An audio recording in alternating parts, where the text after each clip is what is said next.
On his 18th birthday, a boy was legally disowned, handed the deed to a worthless patch of dirt, and told to never come back.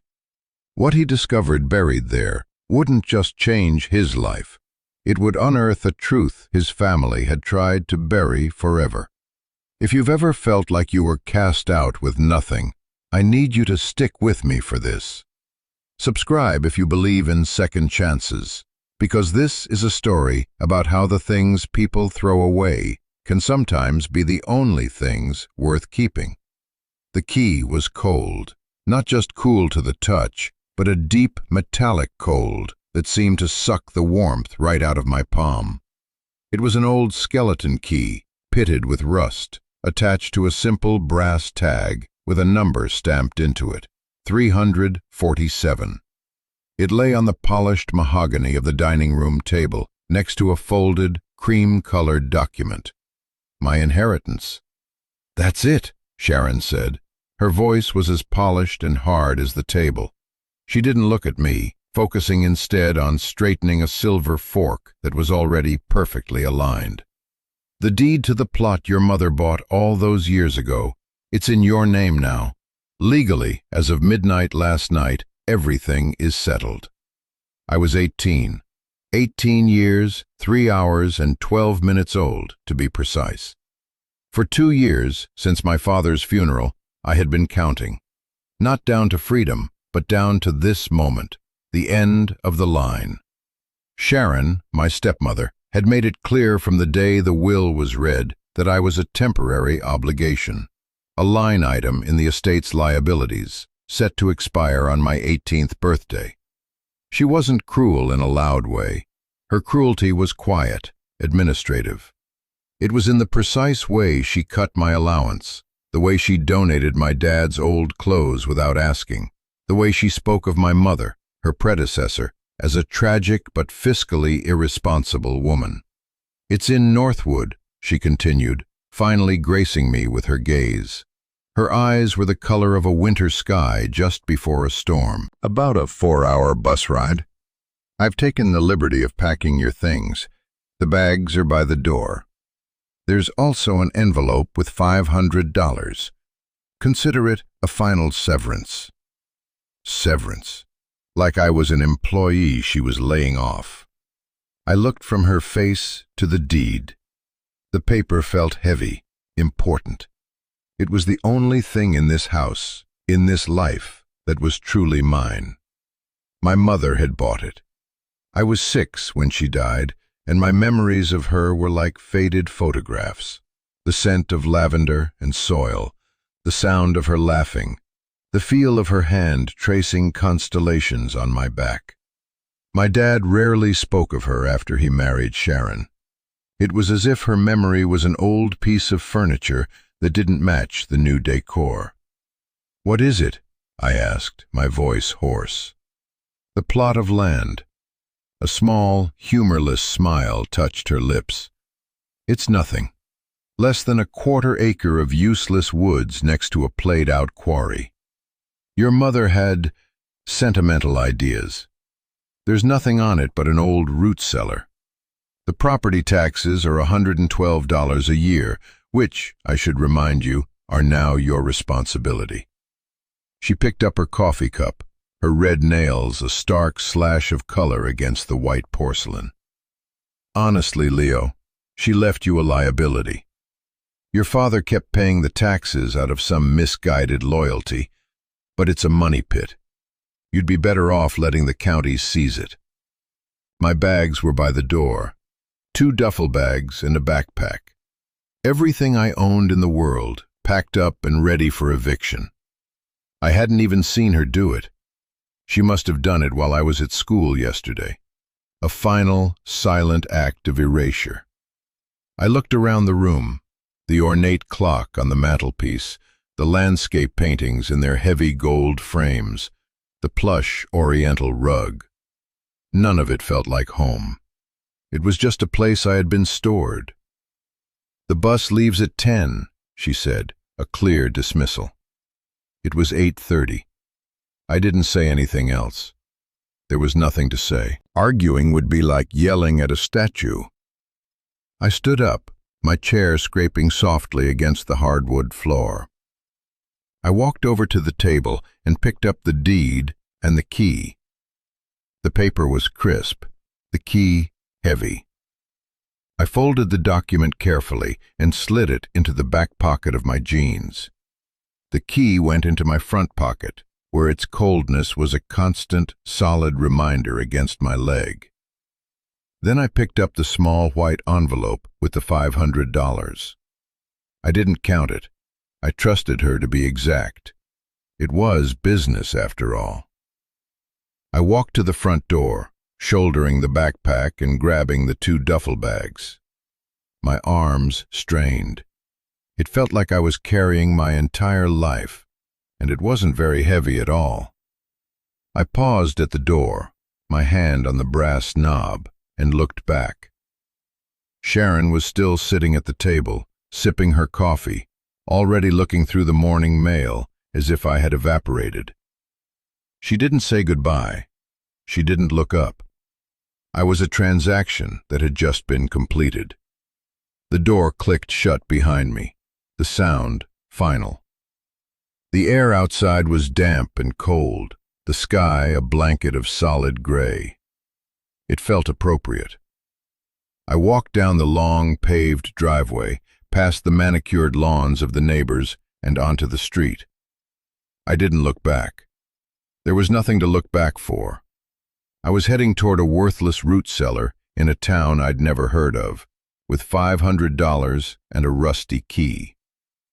It was the first day of the rest of my life, and it felt exactly like the end of the world.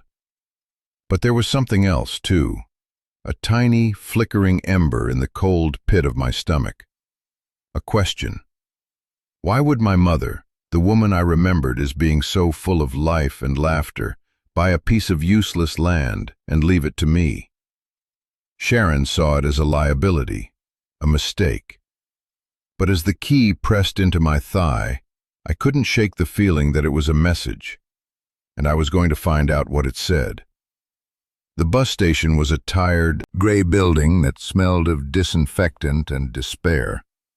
Fluorescent lights hummed overhead, casting a sickly yellow glow on the rows of hard plastic chairs. I bought a one-way ticket to Northwood and had 2 hours to kill.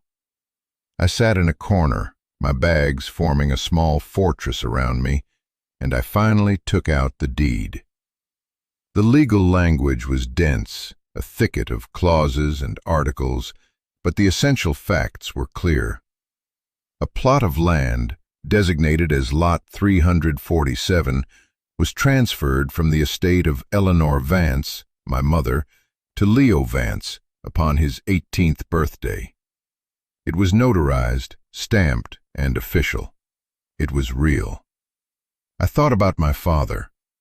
In the 2 years since he'd been gone, I'd tried to hold on to the good memories, but they were being steadily eroded by the cold efficiency of life with Sharon.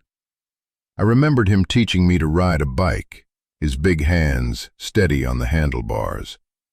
I remembered him reading to me at night, his voice a low, comforting rumble. But after my mother died, something in him seemed to dim. He worked longer hours. He smiled less. Marrying Sharon seemed less like a choice he made for love and more like a decision he made for logistics. He needed someone to run the house, to manage things. And she was good at managing things, including, eventually, managing my mother's memory right out of our lives. Did he know what this land was? Did he know why she bought it? Sharon said he paid the taxes out of misguided loyalty. Maybe. Or maybe he was honoring a promise. Maybe he was keeping this one small piece of her safe for me, knowing that one day it would be all I had left. The thought was a small comfort, a flicker of warmth in the sterile cold of the bus station. He hadn't forgotten her entirely. The bus ride was a long, rumbling journey through a landscape that slowly bled from manicured suburbia into forgotten farmland. The neat houses and strip malls gave way to peeling barns, rusted silos, and fields lying fallow under the gray sky. The other passengers were a quiet, weary collection of souls, each lost in their own thoughts. I watched the world scroll by through the grimy window, the key in my pocket, a constant, weighty presence. What was I expecting to find? Sharon's words echoed in my head. A worthless plot, an old root cellar. I imagined a tangle of thorny bushes, a crumbling stone foundation, a dark, spider-filled hole in the ground. It was probably exactly as she described it. She wasn't one for dramatic flourishes.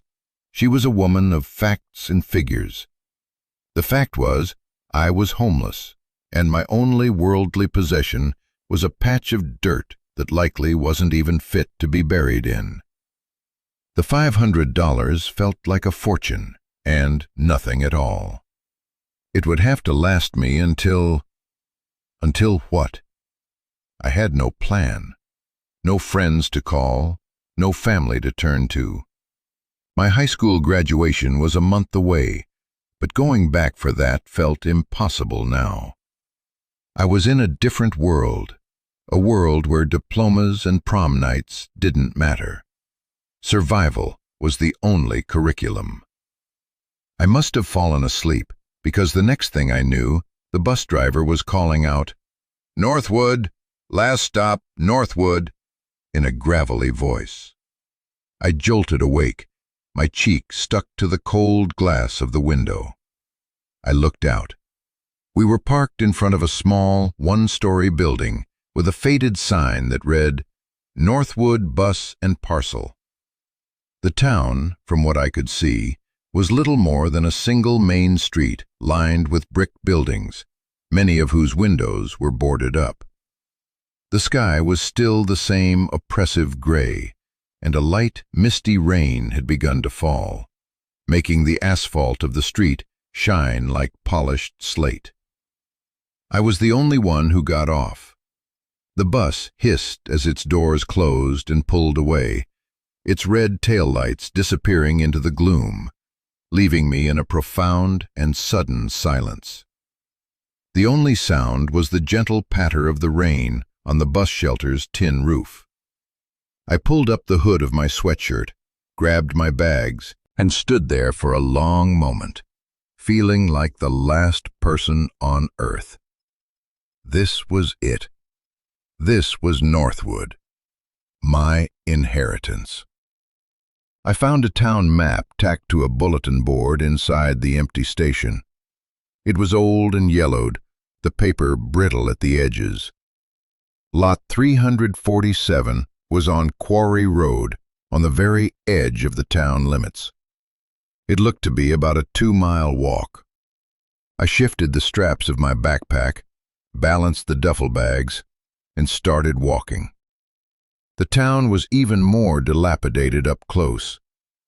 For lease signs hung in the windows of dusty storefronts. The paint was peeling on the wooden facades of the buildings. A single traffic light blinked yellow over the main intersection, a lonely, rhythmic pulse in the quiet afternoon. I saw a few people, an old man sweeping the sidewalk in front of a hardware store, a woman loading groceries into a beat-up pickup truck. But they moved with a kind of slow, resigned weariness. They glanced at me, a stranger with bags, but their eyes held no curiosity, just a flat, dull acceptance of another soul passing through their forgotten town. The walk was longer than I expected, mostly uphill. The neat, cracked sidewalks of Main Street gave way to a gravel shoulder on a winding country road. The houses grew farther apart, replaced by dense thickets of trees and overgrown fields. The air grew colder, heavy with the smell of wet earth and decaying leaves. The rain was persistent, a fine mist that soaked through my sweatshirt and chilled me to the bone. Finally, I saw a rusted metal signpost half swallowed by ivy. Quarry Road.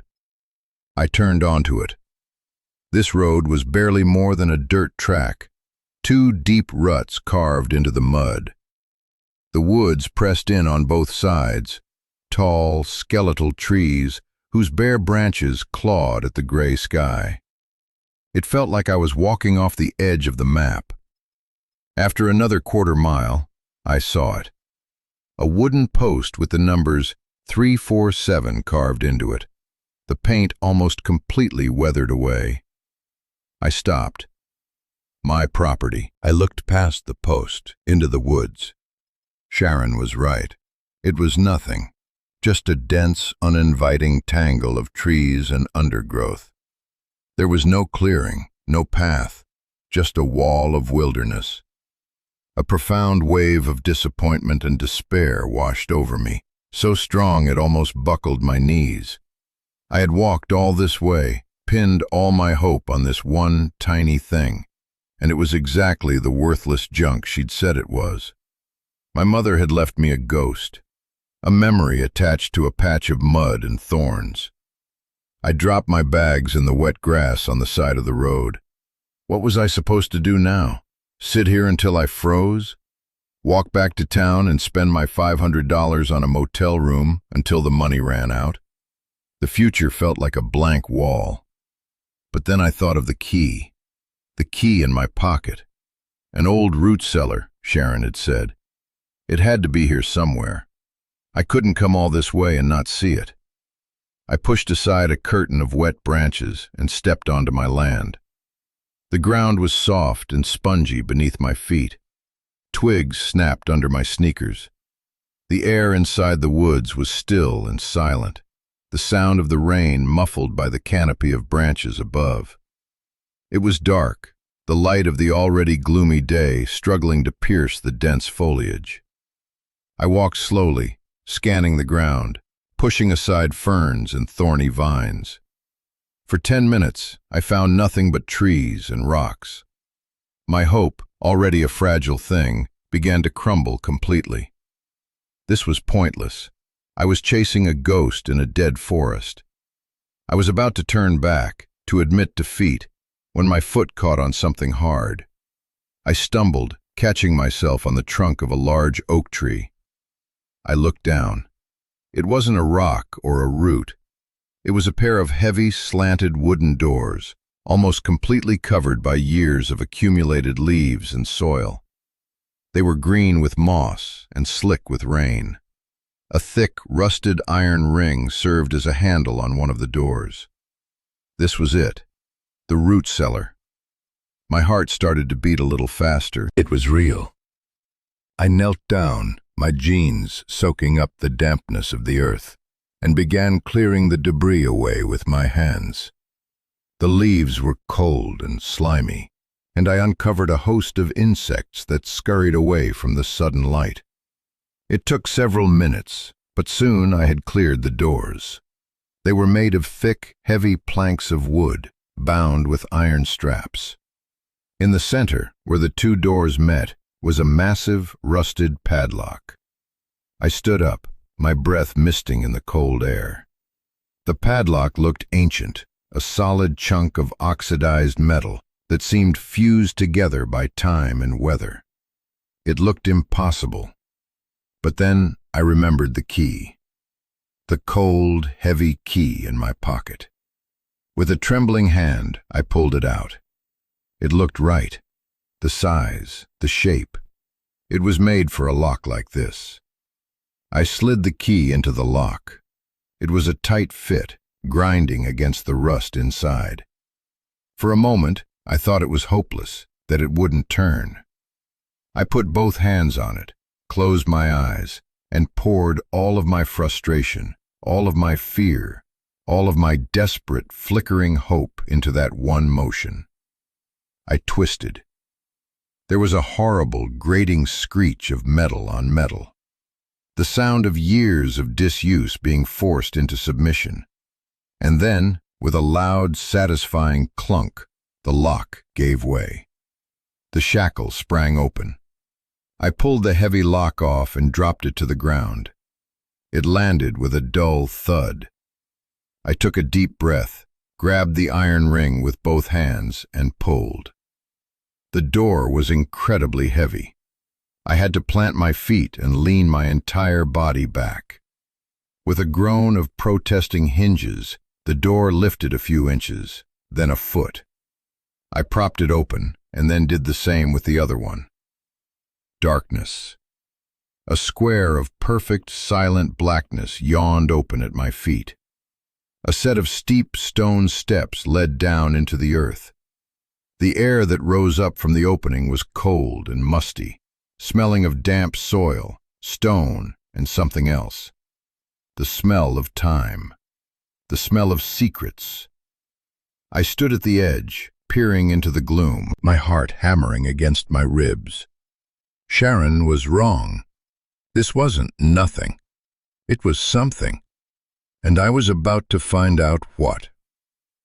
The stone steps were slick with moisture, and I had to place my feet carefully as I descended into the darkness.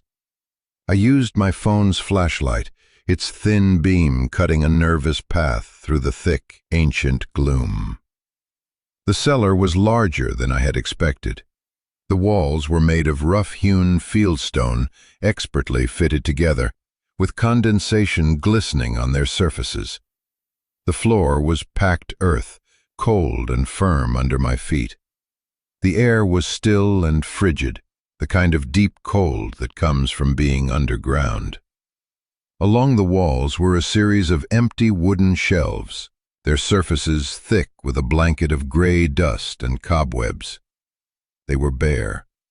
Decades of disuse had left this place hollowed out, a forgotten stomach in the belly of the earth. My initial flicker of excitement began to fade, replaced by the familiar chill of disappointment. It was just an empty cellar, a well-built but ultimately useless hole in the ground. Sharon was right, after all. I swept the flashlight beam around the small chamber one last time, my shoulders slumping.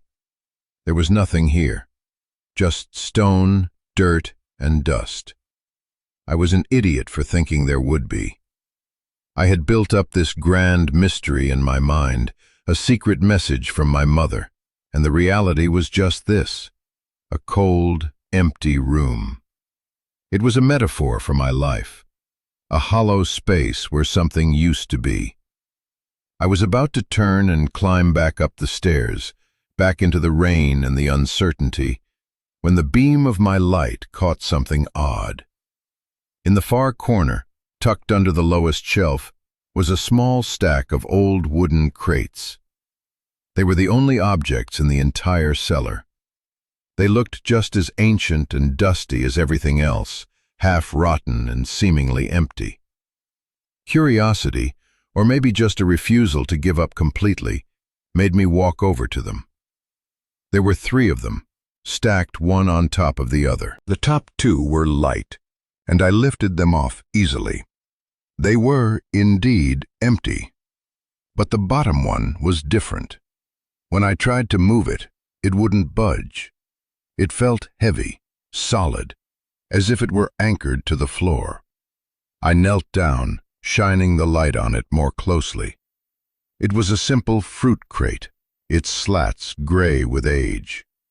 But it didn't feel like it was full of dirt or rocks. It felt fixed. I ran my hands along its edges, feeling the rough, splintered wood. And that's when my fingers brushed against it. A small, almost invisible seam along the bottom edge, where the side of the crate met the earthen floor. It wasn't a crate sitting on the floor. It was the top of something set into the floor. It was a lid. My breath caught in my throat. I dug my fingers into the narrow gap and pulled. Nothing. It was sealed tight. I looked around the cellar, my light dancing wildly. I needed a tool, something to pry it open. On one of the shelves, I found a rusted old trowel, probably left by whoever built this place. It was perfect. I wedged the tip of the trowel into the seam and levered it upwards. The wood groaned in protest. I put more weight on it, and with a sharp crack, the seal broke. The false crate, the lid, lifted a few inches. I dropped the trowel and used my hands, pulling it all the way up and setting it aside. Beneath it was a hollowed-out space, a hidden compartment lined with oilcloth to keep out the damp. And nestled inside that space was a single object, a metal box. It was an old military-style ammunition box, painted olive drab, with a sturdy latch on the front. It wasn't locked. My hands were shaking so badly I could barely work the latch. My mind was racing. What could be inside? Money? Jewelry? Something valuable that my mother had hidden away from everyone. The latch finally sprang open with a metallic clang that echoed in the silent cellar. I took a deep, shuddering breath, and I lifted the lid. There was no gold, no jewels, no stacks of cash. The first thing I saw was a thick manila envelope, sealed with wax. On the front, in my mother's elegant, looping handwriting, was a single word: Leo. My name. Seeing it written in her hand, after all these years, was like a punch to the gut. A wave of grief so pure and so powerful washed over me that I had to sit back on my heels, gasping for air. It was a message meant only for me. Beneath the envelope were other things: a rolled-up geological survey map held together with a rubber band that had gone brittle with age, a small leather-bound journal, and a stack of photographs tied with a simple ribbon. I picked up the envelope. My hands were trembling as I broke the wax seal and unfolded the letter inside. It was several pages long, every line filled with her familiar script. I angled my phone's light onto the page and began to read. "My dearest Leo," it began. "If you are reading this, it means several things have happened. It means I am gone. It means you have turned 18. And it means you were strong enough and curious enough to find your way here. I am so proud of you. I wish I could be there to tell you that in person." Tears welled in my eyes, blurring the words. I wiped them away with the back of my dusty hand and kept reading. "I know you must have so many questions, and I'm sorry I can't be there to answer them. This place, this little patch of forgotten land, is my answer. It's my legacy to you. Not the land itself, but the secret it holds. Sharon, and maybe even your father, will have told you it's worthless. In a way, they're right. Its value isn't in dollars and cents. Its value is in the truth." The letter went on to explain. My mother, Eleanor Vance, wasn't just the laughing, vibrant woman I remembered. She was a geologist, a brilliant one. Before she met my father, she worked as an independent consultant, often hired by environmental groups to assess the impact of corporate development projects. She was a fierce advocate for the land, a protector. "About a year before you were born," she wrote, "I was hired to do a survey of this entire region for a company called Omnicorp. They were planning a massive quarrying and chemical processing operation. They wanted to buy up all this land on the cheap. My job was to assess the mineral content and give them the green light. But I found something else, something they didn't want anyone to know." I unrolled the map. It was a detailed topographical and geological survey of Northwood and the surrounding area. My mother had marked it up with dozens of handwritten notes and symbols. A thick red line circled the area where Omnicorp wanted to build, and right in the middle of that circle was a small, hand-drawn square with the number 347 next to it. my land. Her letter explained the map. This land sits directly on top of the nexus of the Northwood Aquifer system. It's the primary source of fresh water for this entire region, for all the farms and towns for 100 miles downstream. But more than that, the rock here is unusually porous. My core samples, the data for which are in the journal, showed that any chemical runoff from a processing plant would leach directly into the aquifer in a matter of months. It would be an environmental catastrophe. It would poison the water for generations. She had presented her findings to Omnicorp. They had buried her report. They offered her a substantial amount of money to sign a non-disclosure agreement and create a new, falsified report. She refused. They threatened her, professionally and personally. So she did the only thing she could think of to stop them. She used her life savings to buy this one tiny, strategically critical plot of land. Lot 347. It was the linchpin. Without it, their project couldn't move forward, as it was the only geologically stable place to build the primary access road and the main processing facility. It was a wrench thrown into the gears of a billion-dollar machine. I bought it under my maiden name and placed it in a trust for you, she wrote. It was my insurance policy. My hope was that Omnicorp would just give up and go away, and for a while they did. But corporations have long memories, Leo. I have a feeling they'll be back. When they do, they will try to buy this land from you. They will offer you more money than you can imagine. They will tell you it will bring jobs and prosperity to a dying town. They will paint anyone who stands in their way as an enemy of progress. The last page of the letter was personal. I am so sorry to place this burden on you. This is a heavy thing to inherit. You have a choice. You can sell this land, take the money, and build a new life for yourself anywhere you want. No one would blame you. You deserve a life free from all of this. Or you can fight. You can use the information in this box, my original report, my core sample data, my correspondence with their executives, to expose them. It will be hard. It will be lonely. They will not make it easy for you. But it is the right thing to do. Your father, he is a good man, but not a fighter. He fears conflict. He will not understand. This fight has to be yours alone. Whatever you choose, know that I love you more than words can say. Be brave, my son. Your loving mother, Eleanor.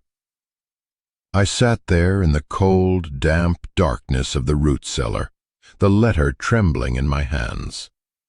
The world had just tilted on its axis. This wasn't a worthless piece of land. It was a battlefield. It was a shield. It was my mother's last stand, entrusted to me. The empty shelves and dusty air no longer felt like a symbol of abandonment. They felt like a bunker, a place of safekeeping. My whole life I had felt adrift, a problem to be managed. First by a grieving father, then by a cold stepmother. I was a passive object in my own story. But this letter, this box, it changed everything. My mother hadn't abandoned me. She had armed me. She had left me not a liability, but a purpose. I looked at the journal filled with scientific data. I looked at the photos of her, young and smiling, standing on a rocky outcrop, a geology hammer in her hand. I saw the fire in her eyes, the passion that Sharon had dismissed as sentimental ideas. It wasn't sentiment. It was conviction. It was courage. The choice she laid out was so clear, it was terrifying. Freedom and wealth on one side, a hard, lonely, uncertain fight for what was right on the other. What could I, an 18-year-old kid with $500 to my name, possibly do against a massive corporation? The weight of it all pressed down on me, heavier than the earth and stone above my head. I felt small, powerless. I started to cry, not just for my mother or for myself, but for the enormity of what she had asked of me. I sat there on the cold dirt floor of my inheritance, and I wept. The cold was what finally brought me back to myself, a deep, penetrating chill that seeped through my damp clothes and into my bones. I had been sitting on the cellar floor for I don't know how long, the pages of my mother's letter clutched in my hand. The beam from my phone was starting to dim, a warning that the battery was dying. The grief was still there, a heavy stone in my chest, but something else was beginning to surface alongside it. Anger. A slow, hot burn of anger at Omnicorp for what they had tried to do. Anger at Sharon for her casual, cruel dismissal of my mother's memory. Anger at the world for being a place where a choice like this even had to be made. I carefully folded the letter and placed it back in the metal box along with the journal and the map. I closed the lid, the sound echoing in the silence. This box was no longer just a container of old papers. It was an arsenal. It was my mother's voice, and I couldn't leave it here. I lugged the heavy box up the stone steps and out into the fading light of the afternoon. The rain had stopped, but the sky was a bruised purple gray. The world felt different now. The trees weren't just a tangled mess. They were a shield, standing guard. This patch of land wasn't empty. It was full of purpose. It was waiting. I carried the box and my bags back to the road. I had to get back to town before it got completely dark. I needed a place to stay, a place to think. As I walked, my mother's words replayed in my mind. This fight has to be yours alone. But she had also written something else, a name I had almost overlooked in the flood of emotion. In a postscript she'd written, "If you decide to fight, there is a man in Northwood you can trust. Arthur Abernathy. He's a lawyer. He helped me set up the trust. He knows the truth. Show him this letter." Arthur Abernathy. The name was a lifeline. I wasn't entirely alone. Finding a motel was easy enough. There was only one in Northwood, a small, sad-looking place called the Quarryman's Rest. The man at the front desk was old and stooped, with a cigarette dangling from his lips. He barely looked up from his newspaper as I paid for a room for 2 nights. The room was small and smelled of stale smoke and pine-scented cleaner, but it was warm and dry. It had a bed and a lock on the door. It was a palace.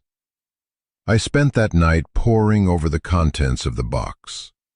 I read my mother's journal, filled with her precise scientific handwriting detailing the core sample data. I looked through the photographs. There were pictures of her and my dad, young and happy, before I was born. There were pictures of me as a baby. In one, she's holding me, and she's looking at me with an expression of such fierce, profound love that it made my chest ache. This was the woman Sharon had tried to erase. This was the woman who had trusted me to finish her fight. Have you ever been handed a problem so big it felt like it could swallow you whole? A moment where you feel like you're standing at the bottom of a mountain, with no idea how to even start climbing. That's where I was, lying on that lumpy motel bed, staring at the water-stained ceiling. The weight of my mother's legacy felt like it was physically crushing me. Part of me, a loud, scared part, screamed at me to just find a way to contact Omnicorp, take their money, and disappear. I could go to college, I could travel, I could have a life, a real life, not this crusade. And that's a moment I think a lot of us face, in big ways and small. The easy way out versus the right way forward. If you've ever been there, staring down that choice, I hope you'll stick with me and maybe even share a little about it in the comments. Because feeling like you're the only one in that fight is the hardest part. The next morning, I found the law office of Arthur Abernathy.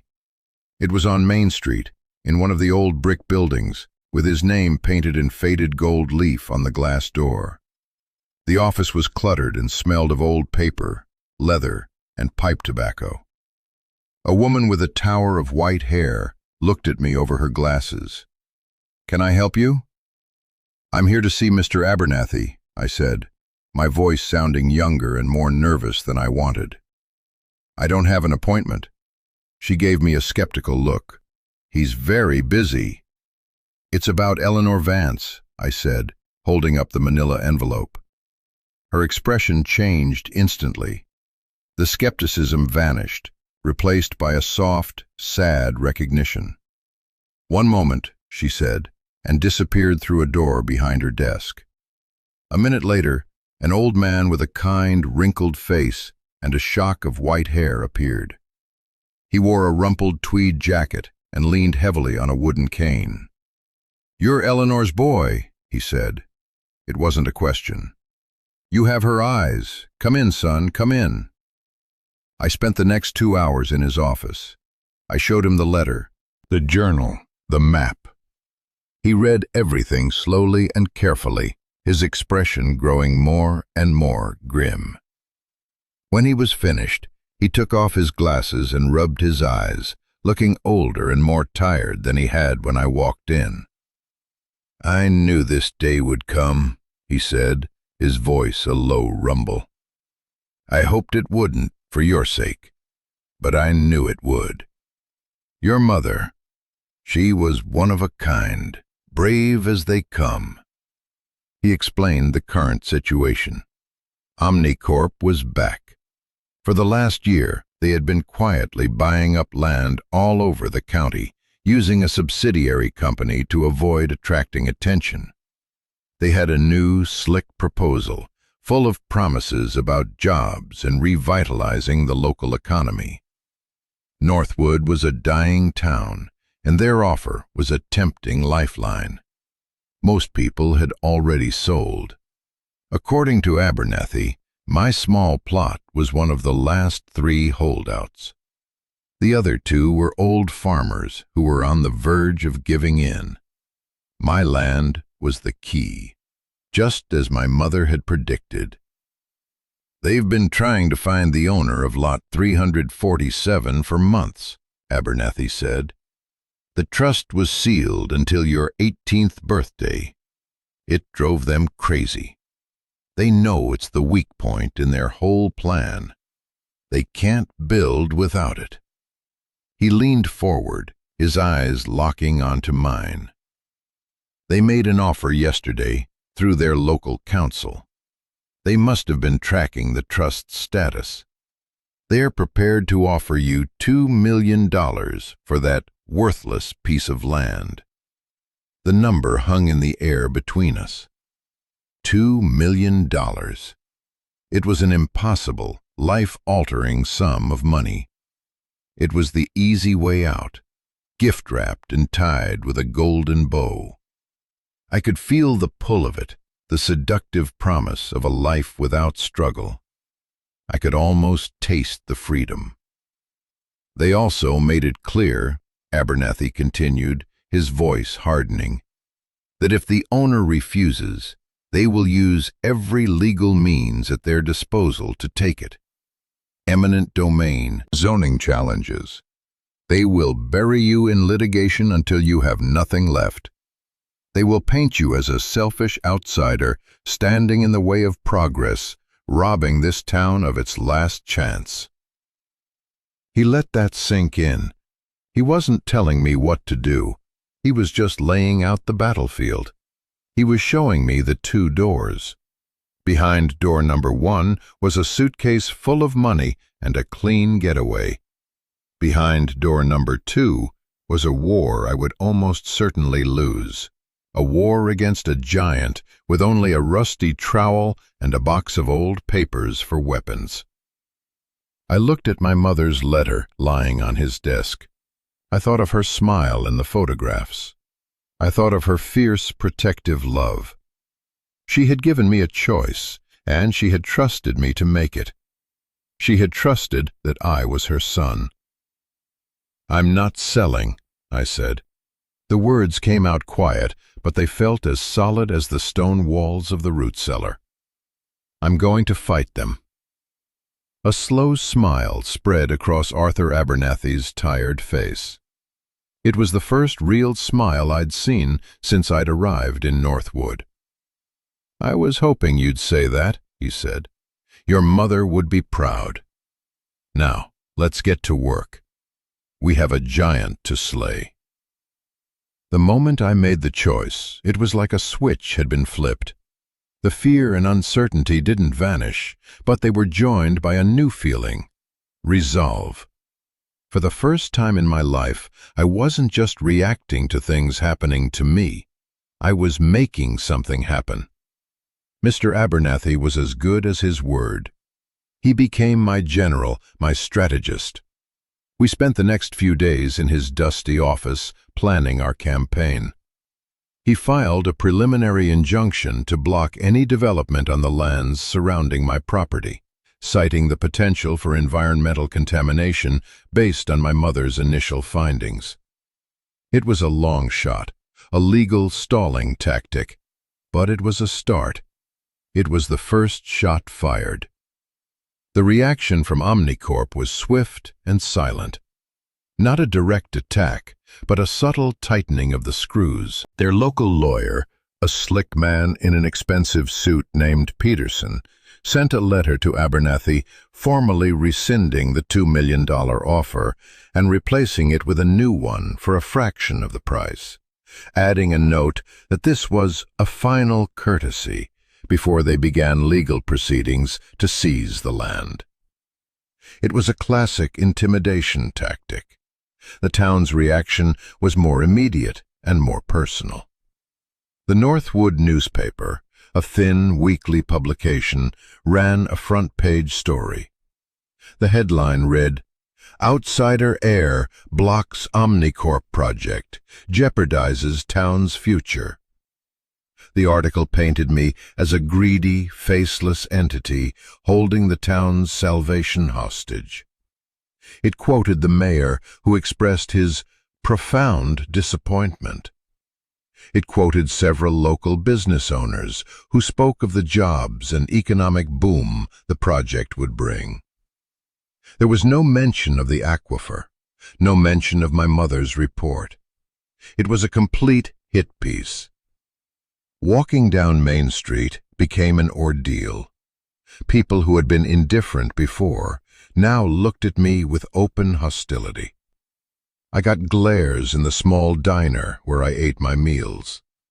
Someone muttered, "Go home," as I walked past the hardware store. It was deeply isolating. They didn't see me, Leo, an 18-year-old kid trying to honor his mother's last wish. They saw a monster, an obstacle to their dreams. I understood their desperation. This town was dying, and Omnicorp was offering a miracle cure. They didn't want to hear that the cure might be poison.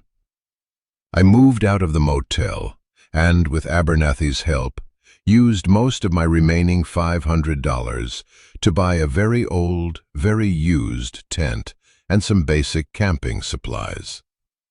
I pitched it on my land, in a small clearing not far from the root cellar. Living there felt right. It was my ground to defend. The first few nights were hard. It was cold, and every snap of a twig in the woods sounded like a threat. But slowly, I got used to it. I started clearing the underbrush, creating paths. I cleaned out the root cellar, sweeping away the decades of dust and cobwebs. It became my sanctuary, my headquarters. I would sit in there for hours, reading and rereading my mother's journal, trying to absorb every detail. Not everyone was hostile. One of the old farmers Mr. Abernathy had mentioned, a man named Silas, came to see me. He was a tall, weathered man with hands like old leather. He didn't say much. He just showed up one afternoon with a thermos of hot coffee and a bag of sandwiches. "Heard you were camping out," he said, handing them to me. "Figured you could use it." "Thank you," I said, genuinely touched. He nodded toward the woods. "My farm's just over that ridge. My family's been working that land for 5 generations. We drink from the same water you're sitting on top of." He looked me in the eye. "Don't let 'em push you out, son. What you're doing is right." He didn't stay long, but his visit was like a ray of sunshine on a cloudy day. I wasn't completely alone. Our first big break came from a surprising place. Mr. Abernathy had suggested we try to find a modern, independent geologist to verify my mother's findings. The problem was, no one would touch it. The few experts we contacted clammed up the moment they heard the name Omnicorp. The company's reach was long, and their reputation for crushing opposition was well known. Defeated, I was back in the root cellar, going through the metal box one more time, hoping I had missed something. Tucked into a side pocket of the journal, I found a small, folded piece of paper I hadn't noticed before. It was a list of names and phone numbers. One name had a star next to it. Dr. Eris Thorne, U of M Geology. Beneath it, a note from my mother. "Eris was my mentor. He is brilliant, stubborn, and hates corporations more than I do. If you're ever in real trouble, call him." It was a 20-year-old long shot, but we had nothing to lose. Mr. Abernathy found a current number for a Dr. Eris Thorne, a retired professor emeritus. I made the call, my heart pounding. An old, grumpy voice answered. "What?" "Dr. Thorne, my name is Leo Vance. My mother was Eleanor Vance. She was a student of yours." There was a long silence on the other end of the line. "Eleanor," he said, his voice suddenly soft. "My God, she was the best I ever had. What happened to her was a tragedy. What can I do for her son?" I told him everything. I told him about the land, the cellar, the journal, Omnicorp. He listened without interrupting. When I was done, there was another long pause. "They buried her report," he finally said, his voice low and seething with an old anger. "I always knew it. She called me back then, told me what she found, told me they were threatening her. Then she just disappeared from the professional world. I thought she'd just given up, started a family. I never imagined she'd done this." He took a deep breath. "Okay, kid, here's what we're going to do. I'm coming to Northwood, and I'm bringing my gear. We're going to redo those core samples. We're going to give your mother's ghost a megaphone." The arrival of Dr. Thorne a week later was like the cavalry appearing on the horizon. He was a whirlwind of energy, a short, round man with a wild mane of white hair and an infectious, booming laugh. He treated my mother's journal like a sacred text, and my little plot of land like the most important geological site on the planet. For 3 days we worked alongside him, helping him set up his equipment and take new samples. Silas, the farmer, even came over with his tractor to help us move the heavier gear. The results came back a week later. They were even worse than my mother had predicted. The porosity of the bedrock was at the highest end of her estimates. Dr. Thorne wrote a new report, a scathing, ironclad confirmation of my mother's original findings, complete with modern data and analysis.